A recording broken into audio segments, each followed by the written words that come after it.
گھڑی چمکا طیبہ کا چاند، اس دل افروز ساعت کے لاکھوں سلام، ابانا مولدہ انتی بعنصری یاتی بمقتدى منہ ومختتم۔ الصلاة والسلام علیکہ یا سیدی یا رسول اللہ وعلی آلہ واصحابہ یا سیدی یا حبیب اللہ۔ نبی کریم صلی اللہ علیہ وسلم کا فرمان ہے ان من البیان لسحر، کچھ بیان ایسے ہوتے ہیں لسحر، وہ جادو ہوتے ہیں۔ ان من البیان لسحر، کچھ بیان کچھ خطابت ایسی ہوتی ہے، کچھ خطیب ایسے ہوتے ہیں جادوگر ہوتے ہیں۔ وہ جادو کیا ہوتا ہے کہ ذہن میں جو کچھ بندے کو ہوتا ہے وہ نکال دیتے ہیں اور اپنا بولا ہوا ڈال دیتے ہیں۔ اب میری بھی وہی پوزیشن ہے اس وقت کہ مجھے کچھ یاد نہیں آ رہا کہ اب میں کیا بیان کروں، کیا بولوں۔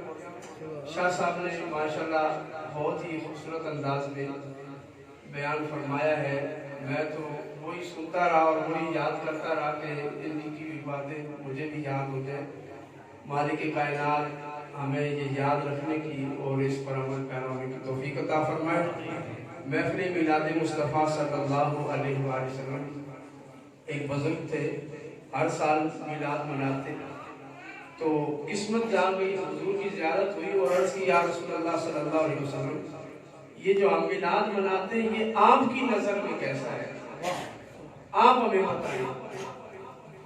تو حضور نے فرمایا اے میرے غلام، من فرح بنا فرحنا بہ، جو ہم سے خوش ہوتا ہے ہم اس پر خوش ہوتے ہیں۔ دو لفظوں میں حضور نے بات ختم کر دی، جو ہم سے خوش ہم اس پہ خوش ہوتے ہیں۔ نبی کریم علیہ السلام کی ولادت کا یہ دن ہے 12 ربیع الاول جو ہم مناتے ہیں، اور اتفاق دیکھیے، بلکہ اتفاق تو نہیں، قانون قدرت ہے، رب نے موت کے بھی فیصلے لکھے ہیں کہ کس نے کس تاریخ کو دنیا سے جانا ہے۔ یہ اللہ رب العزت کی بارگاہ میں درج ہے، سب کچھ لوح محفوظ پر تقدیر میں لکھا ہے۔ تو اللہ نے اپنے محبوب کو اسی دن اپنے پاس واپس بلایا، اسی تاریخ دنیا میں بھیجا، اسی تاریخ واپس بلایا۔ حضور علیہ السلام کا آنا بھی بے مثال تھا، جانا بھی حضور کا کمال تھا۔ حضرت ابوبکر صدیق نے جب بوسہ دیا تو پکار اٹھے تفتا حیًا و میتا، یا رسول اللہ زندگی میں بھی آپ حسین تھے اور اس حالت میں بھی آپ بہت زیادہ حسین لگ رہے ہیں۔ زندگی بھی خوشبودار تھی اور یہ کیفیت بھی خوشبودار ہے۔ حضور کے جانے کے بعد حضور کے غلاموں کی کیا پوزیشن تھی؟ حضرت بلال تو مدینہ ہی چھوڑ گئے کہ در و دیوار دیکھوں گا سرکار نظر نہیں آئیں گے، تو مدینہ منورہ ہی چھوڑ گئے۔ اور حضرت عائشہ اپنی کیفیت کا بیان فرماتی ہے کہ نبی کریم صلی اللہ علیہ وآلہ وسلم جب دنیا سے رخصت ہوئے اس کے بعد زندگی بھر کبھی میں نے پیٹ بھر کے کھانا نہیں کھایا، بھوک لگتی کھانا سامنے آتا حضور کی یاد آ جاتی، بس اسی یاد میں اسی آہو بخار میں کھانے کا وقت گزر جاتا۔ فرماتی ہے میں ضبط نہ کرتی تو ساتھ والے بھی رونا شروع کر دیا کرتے۔ اور آل محمد کی یہ کیفیت تھی کہ حضور کے وصال کے بعد کھانا تو درکنار مسکرانا بھی شروع کیا۔ یہ حضور کے ساتھ محبت تھی، حضور کے ساتھ عقیدت تھی۔ اگر 3 دن سے زیادہ سوگ منانے کی شریعت نے اجازت دی ہوتی تو رسول اللہ کے غلام عمر بھر حضور کا سوگ مناتے، لیکن چونکہ شریعت نے اجازت نہیں دی، حضور نے پابندی لگا دی 3 دن کے بعد سوگ نہیں کرنا، تو غلام جو ہے انہوں نے سوگ نہیں منایا، پوری زندگی حضور کی یاد میں گزارا۔ آج ہم حضور کی یاد میں یہاں پر بیٹھے اور حضور علیہ السلام کے تذکرے کر کے اپنے دلوں کو منور کر رہے ہیں۔ اس یاد کا تقاضا یہ ہے کہ سرکار کے غلاموں نے جس طرح حضور کے جانے کے بعد حضور کے دین کی حفاظت کی اور دین کی حفاظت کے لیے دنیا جہان میں نکل گئے۔ آپ دیکھیں صحابہ کو، کون سے صحابہ ہیں جن کے مزارات مدینہ منورہ میں؟ بہت کم لوگ ہیں صحابہ میں سے، اکثریت ان صحابہ کی ہے جو جہان بھر میں پھیل گئے، جہاد کے لیے نکلے، دین کے لیے نکلے۔ حتیٰ کہ حضرت علی نے تو دارالحکومت ہی کوفہ کو بنا لیا تھا کہ مدینہ منورہ سے آپ حضرت ابوبکر، حضرت عمر، حضرت عثمان نے جو دین کی اشاعت کی، وہ اتنا دین پھیل گیا کہ دارالحکومت ہی شفٹ کرنا پڑا، کوفہ میں لے جانا پڑا۔ یہ صحابہ کرام کی دین کے ساتھ محبت تھی کہ حضور جو پیغام دے کے گئے اس کو سینے سے لگا کے رکھا۔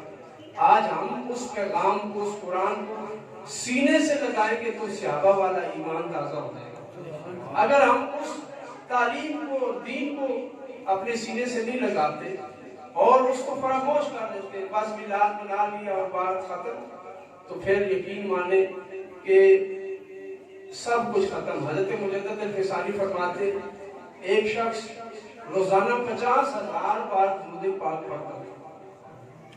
کتنی مرتبہ؟ 50,000 مرتبہ روزانہ درود پڑھتا تھا۔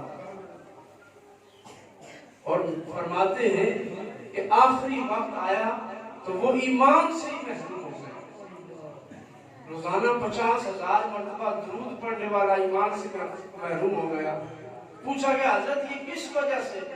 فرمایا صرف اس وجہ سے کہ اس کے دل میں حضور کے گستاخوں کے لیے نرم گوشہ تھا۔ اسے حضور کے گستاخوں کا سن کے غصہ نہیں آتا تھا۔ حضور کی گستاخی کرنے والوں کو وہ ہلکا لیا کرتا تھا، اپنے لیے تو وہ غصہ کرتا۔ نبی کریم علیہ السلام کی توہین پر اس کے ماتھے پہ کبھی بال نہیں آیا، کبھی اس نے غصہ نہیں کیا، کبھی اس نے اس چیز کو برا نہیں منایا۔ اس ایک وجہ سے زندگی بھر کا درود بھی اس کا بیکار گیا۔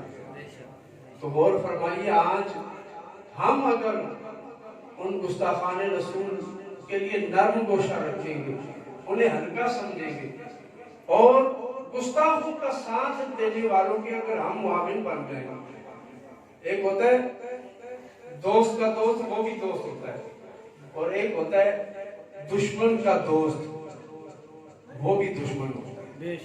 جو حضور کے دشمن ہیں، جو ان کے ساتھ دوستی نبھا رہے ہیں، اگر ہم مومن ہیں تو وہ ہمارے دشمن ہونے چاہیے، چاہے وہ فرانس کے اندر ہو یا پاکستان کے اندر ہو۔